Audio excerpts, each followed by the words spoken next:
E aí, pessoal, então, dando continuidade ao que a gente já vem estudando, agora a gente vai ver mais algumas propriedades dos fluidos ideais, né? Então, primeiramente, acho que vale a gente relembrar aqui do Teorema de Stevens, em que a pressão em função da profundidade é dada pela seguinte equação, né? A pressão em uma profundidade H, digamos aqui, ela é dada pela pressão atmosférica mais a densidade vezes G vezes a profundidade. E a gente pode escrever o seguinte também, a gente pode dizer que P de H menos, passando só a pressão atmosférica para o outro lado, ela é igual a ρGH.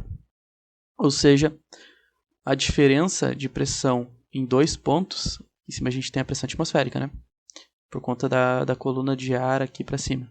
E aqui em P de H, a gente tem essa outra pressão. Então, a diferença entre a pressão aqui no fundo e a pressão ali em cima é igual a ρGH. Então agora eu vou só colocar aqui para o lado.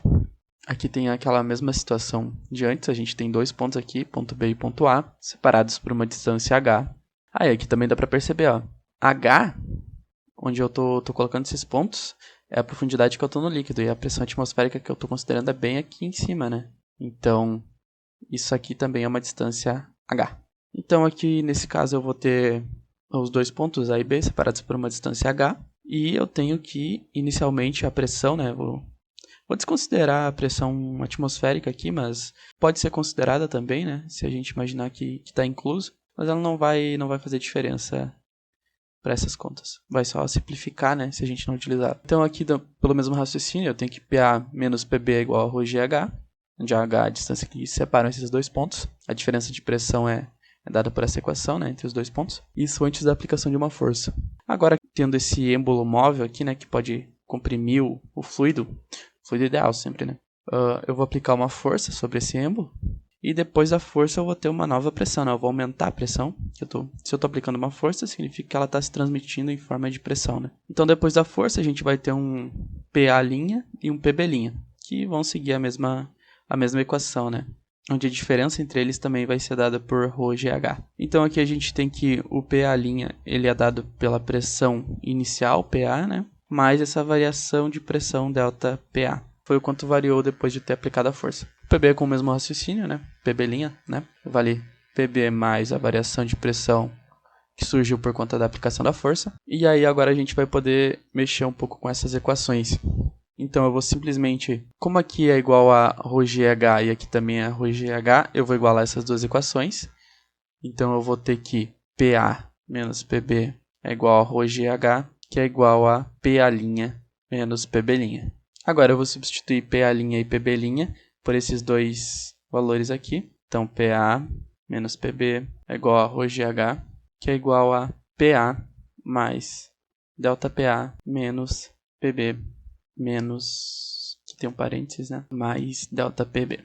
Tirando ali de dentro do parênteses, eu vou já remover essa parte aqui, né, do ρGH.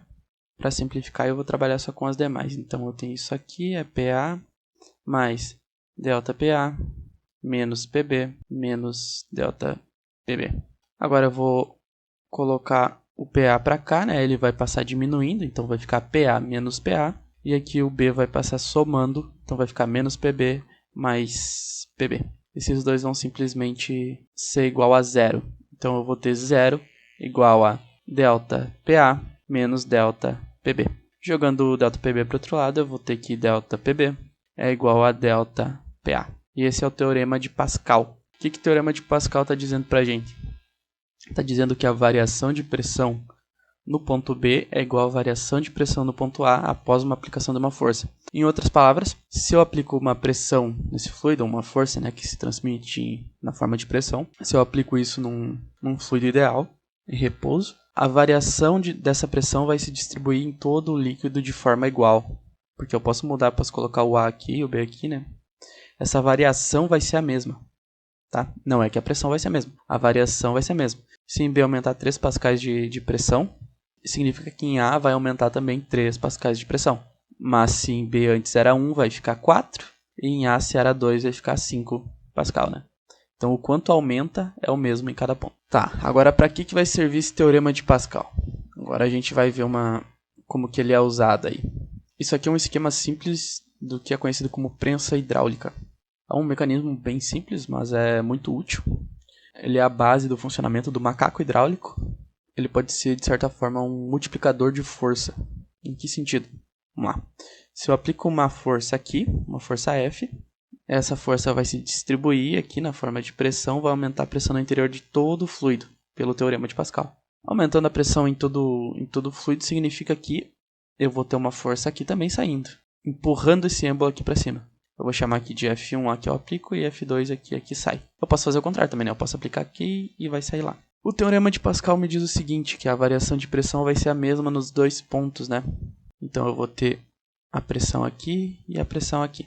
Como eu sei que pressão é igual a força por área, eu vou ter que a pressão 1 é igual a força 1 sobre área 1. E essa pressão vai ser a mesma, né, nos dois pontos, porque ele vai levantar esse êmbolo e a pressão vai ficar igual também.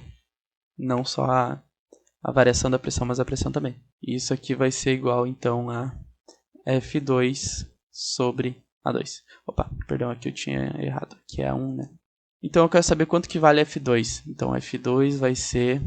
Eu vou isolar F2, né, jogando o A2 para cá. A2 dividido por A1 vezes F1. Ou seja, como A2 é a área aqui, né, disso aqui, ela é maior do que A1. Ó, A1 aqui, pequenininho. A2 aqui é grande. Então isso aqui fica um número positivo, né? Um número maior que 1. Vamos supor que seja 2, tá? Significa que a F2 vai ser igual a 2 vezes a F1. Isso significa que a gente está multiplicando a força. E é por isso que a gente faz no macaco hidráulico, a gente faz pouca força, né? Movimentando ali a haste no macaco. E a gente consegue fazer com que levante um carro. Porque a gente está usando essa forma de multiplicação de força. O preço que a gente paga é que aqui a gente tem que movimentar muito para que subir só um pouquinho. Mas com uma força muito, muito maior. Por que isso acontece? Se a gente lembrar lá das propriedades do fluido ideal, a gente definiu ele como sendo incompressível, ou seja, ele vai ter um volume constante, né? E o volume, ele é dado por, no caso de um cilindro, né? É a área desse êmbolo aqui, né? Vezes a profundidade que eu estou empurrando ele. Vou chamar isso aqui de x1. E aqui ele vai subir uma altura x2. Então o volume ele é igual à área 1 vezes x1. Mas como ele tem que se manter constante, ele também é igual à área 2. Ou seja, o mesmo volume que tiver aqui dentro, ó, esse volume aqui, tem que ser igual ao que ele vai empurrar aqui. Ó. O volume tem que ser o mesmo. Claro que como aqui é muito mais largo, o volume, a altura que ele vai levantar aqui é muito menor, né? Então a área 2 vezes x2. Se a gente isolar isso aqui, a gente vai ter que x2, eu vou isolar x2, é igual a área 1 dividido por área 2 vezes x1. O área 1 aqui nosso, ele é menor do que o área 2. Área 1 menor que área 2. Isso significa que esse número aqui vai dar entre 0 e 1. Por exemplo, 0,5. x2 é igual a 0,5 x1. Significa que x2, se eu movimentar x1 aqui, digamos, 2 metros, eu faço vezes 0,5, significa que x2 vai subir só 1 metro. Se x1 é 2 metros, x2 vai ser 1 metro só. Então a gente ganha a força, mas a gente perde essa distância que a gente consegue mover. É por isso que o macaco hidráulico faz todo aquele movimento, né, com a alavanca. Tu faz um movimento grande e ele vai subindo bem devagarinho. Tu tem que fazer um monte de vezes para ele conseguir levantar. Então tu consegue multiplicar a força reduzindo essa altura que tu consegue levantar, né? Consegue de pouquinho em pouquinho. Então por esse vídeo é isso aí. E na próxima a gente resolve uns problemas envolvendo o teorema de Pascal. E as consequências do teorema de Pascal, né? Que são essas duas equações aqui. Que é F2 é igual a 2 sobre A1 vezes F1. E que x2 é igual a A1 sobre A2 vezes x1. Basicamente a gente vai discutir essas duas equações que são decorrentes que vem por conta, né, do teorema de Pascal. Na verdade, a que principalmente vem por conta disso é a primeira, né? A segunda não necessariamente faz uso do teorema de Pascal, ele não iguala pressões, né? A gente trabalha só com a incompressibilidade do fluido ideal. mas vamos trabalhar com elas juntas aí, porque elas aparecem nesse mesmo estilo de problemas. Isso aí, pessoal. Até o próximo.